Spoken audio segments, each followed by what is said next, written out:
Washington State can feel like a compressed atlas of the North American West.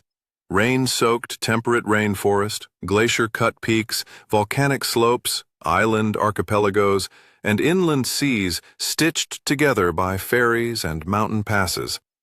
For nature lovers, the state's great parks and wild coastlines aren't separate destinations so much as chapters in one story of tectonic forces, ice ages, maritime culture, and the long presence of indigenous nations whose relationships with these landscapes go back millennia.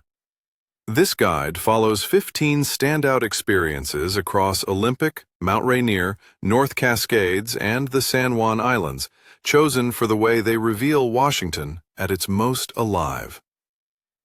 Begin on the Olympic Peninsula, where the land meets the Pacific with a rawness that still surprises seasoned travelers. Olympic National Park is unusual even by national park standards because it protects 3 different ecosystems in one boundary: rugged ocean beaches, lowland temperate rainforest, and alpine peaks. That variety is not an accident of scenery, it's a product of geography.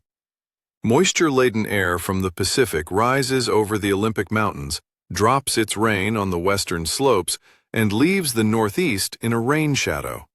In practical terms, that means you can drive from moss-draped forest to sunny, dry coastal bluffs in a single day. 1. Hurricane Ridge is the park's most accessible high country, and it's often the first place visitors truly understand the Olympic Mountains as mountains, not just a green mass on the horizon. From the ridge, the view opens across serrated peaks and, on clear days, all the way to Vancouver Island. In summer, the meadows bloom with lupine and avalanche lilies.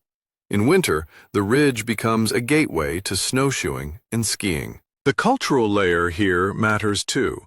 These mountains are part of the homelands of several tribes, including the Jamestown S'Klallam, Lower Elwha Klallam, Ho, Quileute, Makah, Quinault, and others, each with distinct ties to specific watersheds and coasts. 2. The Ho rainforest offers a different kind of grandeur, quiet, saturated, and close up.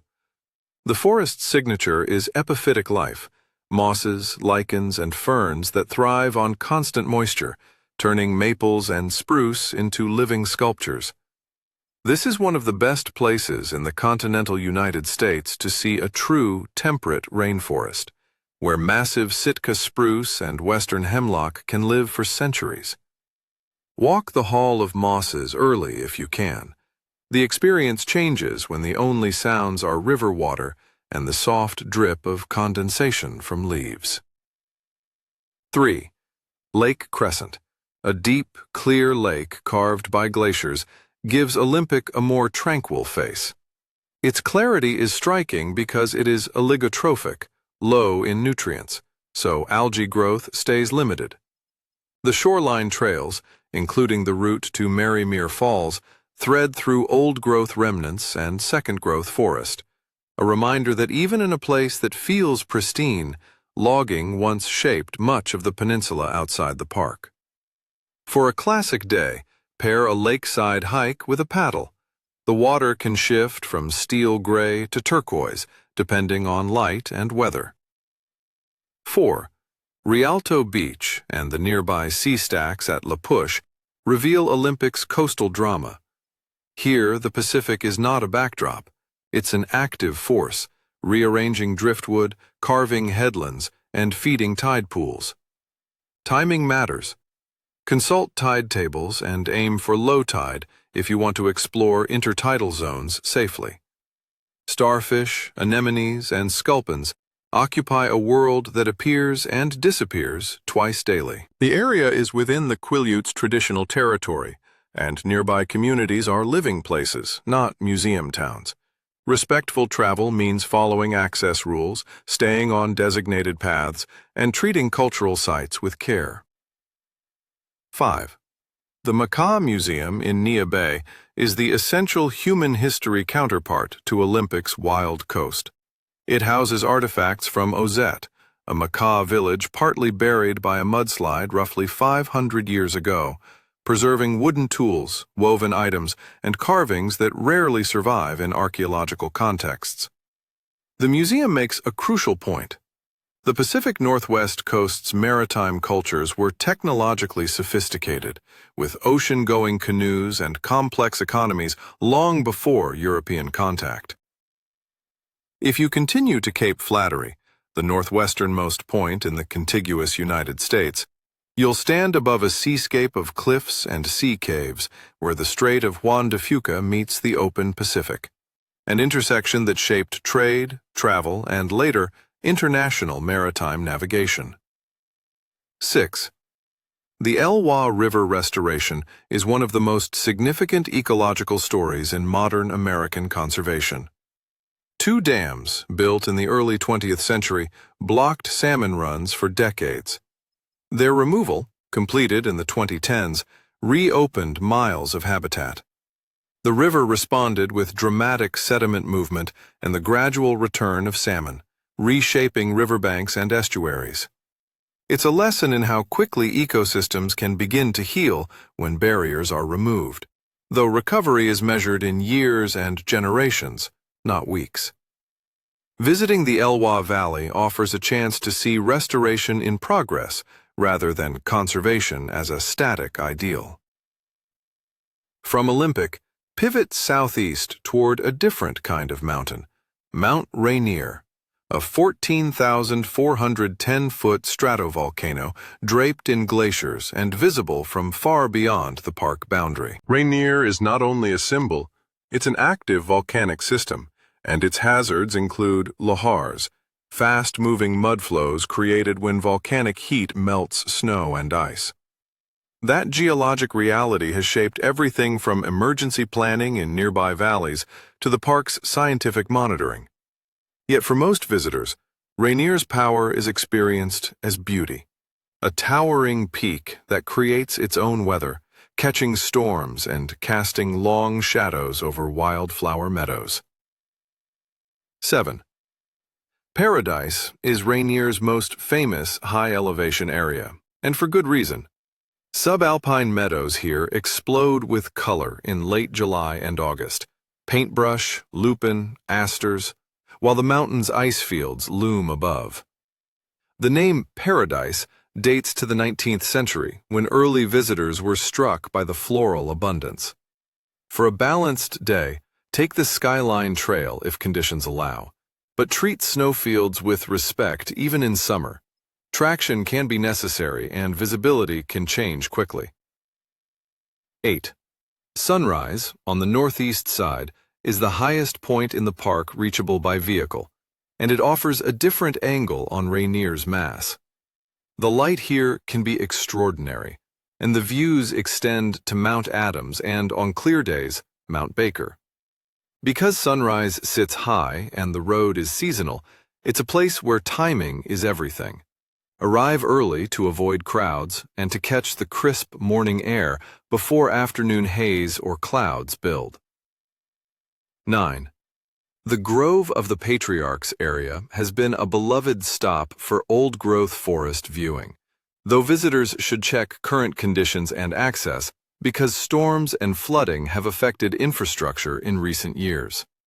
The broader lesson is that Rainier is a dynamic landscape. Rivers reroute, bridges wash out, and trails change. If the grove itself is inaccessible, seek out other low-elevation forest walks, like the Trail of the Shadows near Longmire, where huge Douglas firs and cedars create a cathedral-like canopy. 10. Reflection Lakes offers one of Washington's most iconic views, Rainier mirrored in still water. The scene is famous, but it's not guaranteed. Wind can break the reflection, and smoke or clouds can obscure the summit. The best odds are early morning in late summer or early fall. Even if the mountain hides, the surrounding subalpine terrain, small lakes, heather, and bear grass, remains quietly spectacular. Now travel north to the North Cascades, a region sometimes called the American Alps for its sharp ridges and dense concentration of glaciers. The North Cascades are geologically complex. Terrains, chunks of crust with different origins, were accreted onto the continent over tens of millions of years, then sculpted by ice. The result is a landscape that looks chiseled, vertical, and intensely wild. It's also less visited than Olympic or Rainier, which can be a gift if you're seeking solitude. 11. North Cascades Highway, State Route 20, is one of the great scenic drives in the United States. It crosses high passes, skirts turquoise reservoirs, and reveals avalanche paths and jagged skylines at nearly every turn. Diablo Lake's color is the signature sight, a milky turquoise created by glacial flour, fine rock particles suspended in the water. Pullouts and short trails make this an accessible way to experience the range, but keep in mind the highway is seasonal and can close due to snow. 12. Washington Pass Overlook delivers a concentrated dose of North Cascades drama. The Liberty Bell mountain spires rise like stone fins above the pass, and climbers from around the world come here for the alpine rock routes. Even if you never touch a rope, the overlook explains the region's character: steep, fractured rock, intense weather, and a sense that the mountains are still in the process of being made. 13.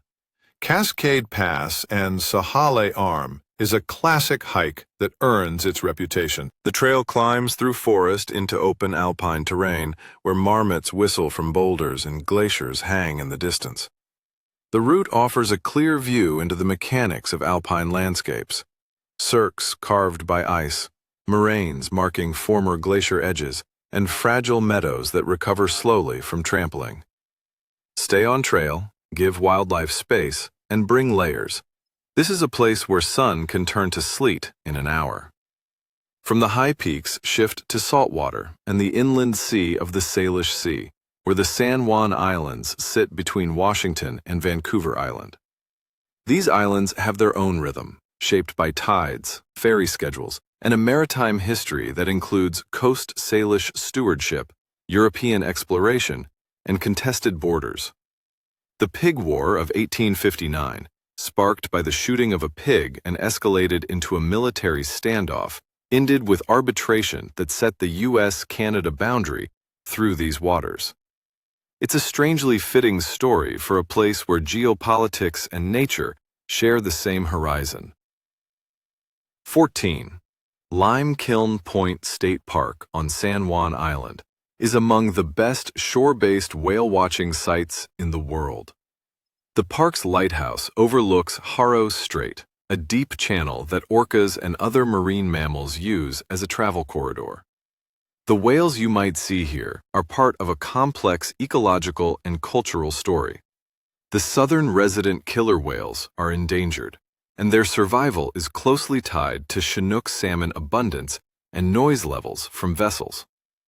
Watch from shore to reduce disturbance, and if you join a boat tour, choose operators that follow responsible wildlife guidelines.